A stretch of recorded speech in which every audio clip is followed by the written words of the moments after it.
Guys, I have never got it. I have asked you guys, I have pled with you guys many times. What is it that you have against Curtis Blaydes? And I am convinced more and more that it is personal. That it is personal between you and Curtis. I am not convinced, and I have never witnessed a deficit within his skills. In fact, I've seen the opposite.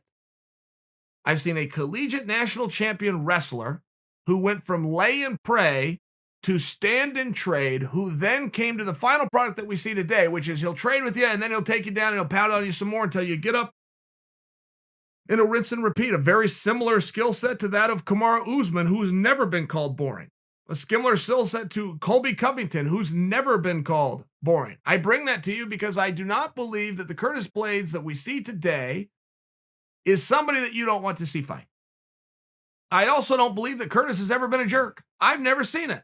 That's why I've asked you guys, tell me what it is Curtis did, because I must have missed it. I trust that it happened, but I must have missed it. Was he at a weigh-in? Was he at a press conference? Did he do something rude at some point? What is it that Curtis did? And then when you look at it from a competitive nature, nobody wants to fight Ngannou. Nobody. Ngannou is the scariest guy in the business. Curtis fought him. Didn't go well. Curtis then pleaded and begged for a rematch and got it. Went out and fought him again. Did not go well. He is now currently pleading and begging for a third time. So from a competitive standpoint, or from a personal standpoint, or from a pleasing to watch through his skills standpoint, I've never seen where Curtis has got on the wrong side of you. He seems to me like a guy with a dream who's willing to work hard. His skills are getting better and he's trying to pursue his dream. I've never got it. And then I wake up this morning.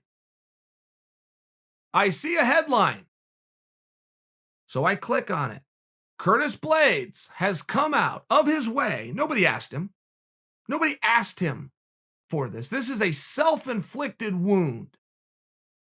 And he says, I will not fight Jon Jones unless I am paid a whole bunch of money. I can fight scrubs for 200 grand. To fight Jon Jones, I'm going to need a whole bunch of money. And I sit back and I go, I guess there's my answer.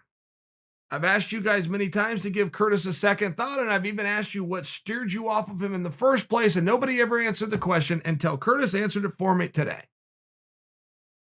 Let's work this thing backwards. He can fight scrubs for 200 grand. First off, he just dismissed 200 grand, which completely separated himself, makes him look like an elitist, and from his fan base. The fan who is going to watch this doesn't even have the $50 to throw down on any given day to watch. They have to pick and choose their spots, or they have to team up. The average fan is going to team up and they're going to invite somebody over. I'll get the fights, you bring the pizza. I'll get the fight and the pizza, you kick in $20. That is what moves this forward. Curtis Blaydes now drove a wedge between himself and the working man, which is our audience, by dismissing $200,000. Not a smart move. He secondly has never been offered Jon Jones and now made it goddamn guaranteed sure that he never will. Curtis, who is going to offer you Jon Jones? The guy that you did this interview with that I can't even cite because I don't know and I read the interview? Is that guy going to ever going to offer you a fight with Jon Jones? Or is somebody in leadership going to make that offer? Now, we know now that offer is never going to happen, ever. But between the two, in a mythical world, who would have called you and offered you that? It wouldn't have been the guy you did the free interview with. It would have been the guy that read the free interview, who now already has his answer without making the phone call, which is you're going to be a dick about it,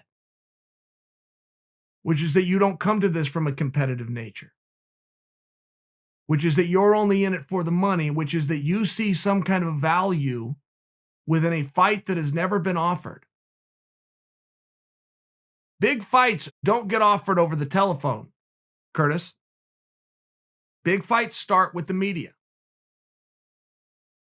Showtime said no to Floyd Mayweather when he asked for Conor McGregor. Dana White said no to Conor McGregor when he asked for Floyd. Floyd and Conor would not stop. They went out and said they were going to fight. They had no offer. They had no date. They had no ring. They had no poster. They went out and said it again and again until the media got behind it, which got more of the people behind it, which lastly brought in the promoters. The last to the table of a big fight is always the promoter. I only offer you that story because I trust it's one that you've heard, though I'm not fully convinced that you have. Maybe I should start at the beginning. There's a boxer named Floyd Mayweather, and there's a mixed martial artist named Conor McGregor. Have you heard of this? It has never gone the other way for a big fight. You versus Jon Jones is not a big fight, but if we, the masses, decide to make it one, it could be. It could. We'd have to be very happy with you and very happy with Jon to do you this tremendous favor of convincing people that we're willing to separate with our time and money to watch you guys fight. We now will never do that.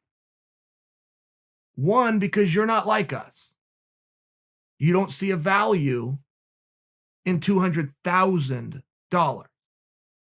Secondly, you've already said that for us to get what we want, we're going to have to answer to the tune that you're going to play, of which you didn't even finish for us. It was just a whole bunch of money. That money doesn't come. We create it.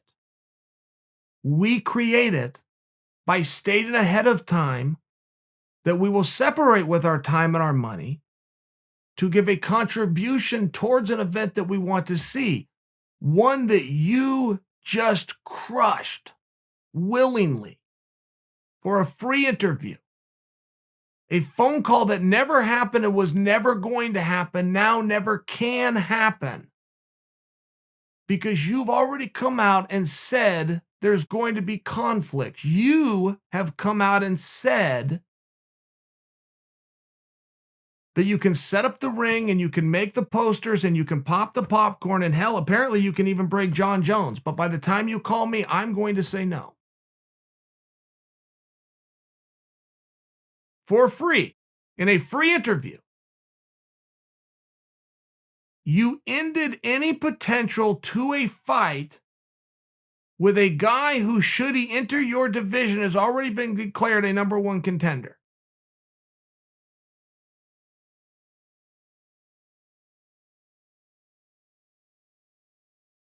Took me 3 months. 3 months ago, I asked a sincere question of the audience. Please tell me what it is you have against Curtis Blaydes. It took me 3 months. I got my answer.